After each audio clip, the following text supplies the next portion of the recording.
महाभारत को हमेशा से ही सिर्फ एक काल्पनिक कथा के तौर पर देखा और सुना गया है।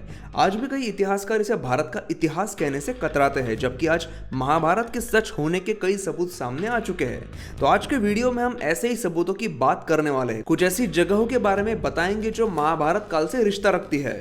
कुछ ऐसी बातें बताएंगे जो साइंस ने तो आज साबित कर दी है, लेकिन महाभारत में वो बातें हजारों साल पहले ही बताई गई थी। और सबसे आखिर में मैं आपको बताऊंगा उस पेड़ के बारे में जिसके बिना पांडवों का अज्ञातवास कभी भी पूरा नहीं हो सकता था, और वो पेड़ आज भी इसका सबूत दे रहा है। तो चलिए ज्यादा समय ना गवाते हुए वीडियो को स्टार्ट करते हैं। रामायण और महाभारत को काल्पनिक साबित करने के पीछे पूरी दुनिया पड़ी है। अंग्रेजों ने भारत पर राज करने के लिए न सिर्फ हमारा इतिहास बदला था, बल्कि यहाँ तक कि हम भारतीयों के अस्तित्व पर ही सवाल खड़े कर दिए थे और आर्यन इन्वेजन थियरी भारत पर थोप दी थी। अंग्रेजों ने और पश्चिमी इतिहासकारों ने भारत का इतिहास दबाने के लिए और हम हिंदुस्तानियों का मनोबल गिराने के लिए एक थियरी बनाई थी कि कुछ 3000 साल पहले यूरोप से योद्धाओं का एक समूह आया और उन्होंने यहाँ पहले से रहने वाले भारतीय लोगों को मार डाला, और यही बस कर उन्होंने सिंधु घाटी सभ्यता की यानी नई भारतीय सभ्यता की शुरुआत की।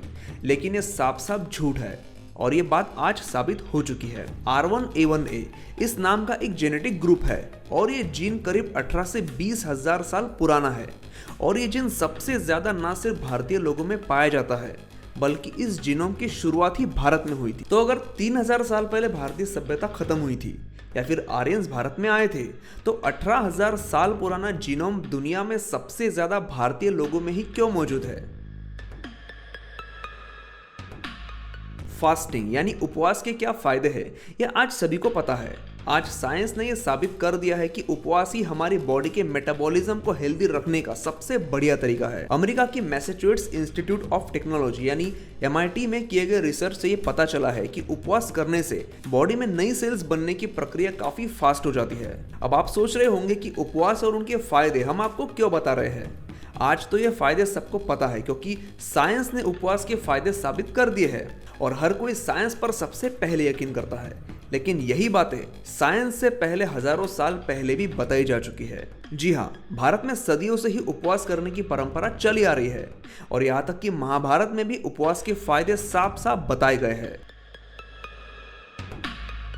उत्तर प्रदेश के सिनौली में मिले बरियल्स ने सिर्फ भारत का नहीं बल्कि पूरी मानव जाति का इतिहास बता दिया था, और साथ ही आर्यन इन्वेजन थियरी की धज्जियां भी उड़ा दी थी, क्योंकि यहाँ योद्धाओं के बरियल्स और एक रथ मिला था जो 4500 साल पुराना था। इसी सबूतों के साथ एक सवाल खड़ा हुआ था कि क्या सिनौली में मिले अवशेषों का संबंध कहीं महाभारत कालीन सभ्यता से तो नहीं है? इसका जवाब हाँ भी हो सकता है और ना भी। ना इसीलिए क्योंकि इसके स्पष्ट सबूत नहीं मिले हैं, और मिलते भी कैसे। अभी जो खुदाई या उत्खनन हुआ है वो बस दबे हुए इतिहास पर एक खरोच जैसा है। अभी तो बहुत काम करना बाकी है। और हाँ इसीलिए क्योंकि सिनौली में मिले अवशेष लगभग 4500 साल पुराने हैं, और महाभारत की युद्ध का कालखंड भी आर्यभट्ट सहित कई विद्वानों ने लगभग 4.5 से 5000 वर्ष पूर्व ही बताया था। और महाभारत में इस क्षेत्र का स्पष्ट उल्लेख है क्योंकि पांडवों ने भगवान श्री कृष्ण के माध्यम से सोनीपत, पानीपत सहित कई और क्षेत्र और बागपत को एक संधि के दौरान कौरवों से मांगा था। तो इन सारे अवशेषों का महाभारत से सीधा संबंध हो सकता है। अभी हम आपको बताने वाले हैं एक ऐसे स्ट्रक्चर के बारे में जो महाभारत को सच साबित करता है। ये स्ट्रक्चर मौजूद है हिमाचल प्रदेश के हमीरपुर में, जहां पांडवों द्वारा बनाया हुआ एक पत्थर का चक्रव्यूह मौजूद है, जिस पर पांडव अपने युद्ध का और खासकर चक्रव्यूह को भेदने का अभ्यास किया करते थे। चक्रव्यूह को भेदने का तरीका सिर्फ अर्जुन जानता था, इसीलिए अगर युद्ध में गुरु द्रोण ने चक्रव्यूह की चुनौती दे दी तो सभी भाइयों को चक्रव्यूह भेदने का तरीका पता होना चाहिए। इसीलिए अर्जुन यहाँ चक्रव्यूह को भेदने का अभ्यास करवाता था। इस चक्रव्यूह में 7 घेरे हैं, ठीक उतने ही जितने की युद्ध के मैदान में बनाए गए थे। आज सदियां बीत गई, लेकिन इस पत्थर पर आज भी यह महाभारत का निशान मौजूद है। अभी आप स्क्रीन पर जिस पत्ते को देख रहे हो यह बहुत ही अनोखा पत्ता है। इस पेड़ का नाम है पांडवारा बत्ती।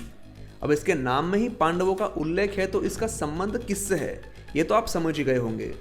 इस पत्ते की खासियत यह है कि इस पर सिर्फ थोड़ा सा ही तेल डालने पर यह एक बाती की तरह जलने लगता है। इसे पांडवारा बत्ती इसीलिए कहा जाता है क्योंकि पांडवों ने अपने अज्ञातवास के समय में रात को इसी पेड़ के पत्तों का मशाल के तौर पर इस्तेमाल किया था। तो ये थी वो बातें हमारे इतिहास से जुड़ी और महाभारत से जुड़ी। वीडियो कैसा लगा मुझे नीचे कमेंट करके ज़रूर बताइए। और आगे ही ऐसे बेहतरीन वीडियोस आने वाले हैं जिनमें मैं हमारे इतिहास से जुड़ी ऐसी ही अनसुनी बातें बताने वाला हूँ। तो चैनल को सब्सक्राइब ज़रूर करके रखिए। मुझसे जुड़ने के लिए आप मुझे इंस्टाग्राम पर भी फॉलो कर सकते हैं। तो मिलते हैं दोस्तों अगले एपिसोड में।